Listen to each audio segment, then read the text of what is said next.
Je ne peux pas cautionner un texte qui a pour objectif d'emmerder les Français. Un président de la République, de par sa mission, n'a pas à emmerder les Français. Si nous sommes ici pour amender un texte de loi visant à emmerder les non-vaccinés, savoir si nous devons amender pour moins les emmerder ou amender pour plus les emmerder. Il s'agit d'un bénala sanitaire. Est-ce un texte qui vise à protéger la santé des Français ou à les emmerder? Monsieur le ministre, nous attendons votre réponse et je demande une suspension de séance.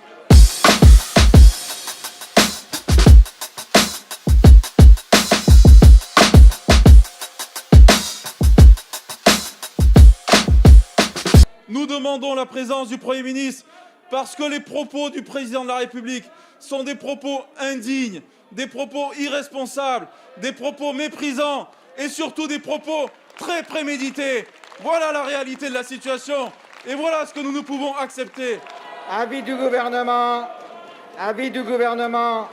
Pardonnez-moi, je ne rentrerai pas dans des débats sémantiques. Je vous renverrai volontiers, mesdames et messieurs les députés de la droite, à la formule du président Pompidou qui n'a choqué personne à l'époque et qui est une formule qui est même rentrée dans les mœurs des Français. Et si vous lisez en détail l'intervention du président de la République dans son interview aux Parisiens qui sort demain, vous verrez que l'intention est avant tout une intention de protection de la population. Dès que nous sommes élus députés, la responsabilité qui est la nôtre, c'est d'être députés de tous les Français, de ceux qui ont voté pour nous et de ceux qui n'ont pas voté pour nous, de ceux qui sont vaccinés et de ceux qui ne sont pas vaccinés. Et on avait cru comprendre que l'objectif de ce texte était de lutter efficacement contre cette crise qui nous est tombée sur la carafe depuis 2 ans. On vient de comprendre à travers les propos du président de la République que l'objectif n'est pas sanitaire. Soit la loi oblige chacun des Français à se faire vacciner. Et à ce moment-là, tout le monde doit s'y soumettre. Soit la loi ne l'y oblige pas. Il me semble que ce soit le cas. Mais à ce moment-là, un président de la République ne peut pas tenir les propos qui ont été tenus. Vous vous présentez ce soir devant nous et vous présentez votre texte avec pour seul objectif d'emmerder les Français. Est-ce que c'est ça votre volonté? Oui ou non? Et nous devons avoir une réponse. On ne peut pas continuer à débattre sans que vous ayez répondu précisément à cette question. Il y a une demande de suspension de séance. Face à une épidémie qui circule fort, c'est une vaccination qui, bien qu'importante, reste encore insuffisante avec des millions de nos compatriotes qui refusent toujours de se faire vacciner.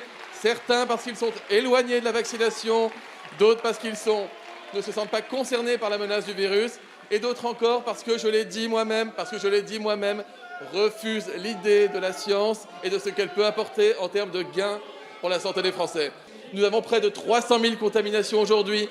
Je crois que l'urgence pour la représentation nationale aujourd'hui, elle est de permettre de trouver des solutions pour protéger les Français. C'est le mandat qu'ils vous ont confié, et nous serons à la hauteur, une fois encore ce soir.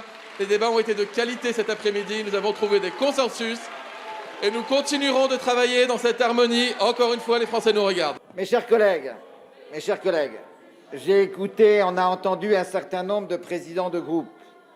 Chacun conviendra que les conditions d'un travail serein ne sont pas réunies pour des raisons qui touchent peut-être à des événements extérieurs à notre Assemblée. Pour toutes ces raisons, et en espérant que nous pourrons travailler plus sérieusement demain dans l'intérêt général, je vous informe que la séance est levée, que la prochaine séance interviendra demain à 15 h.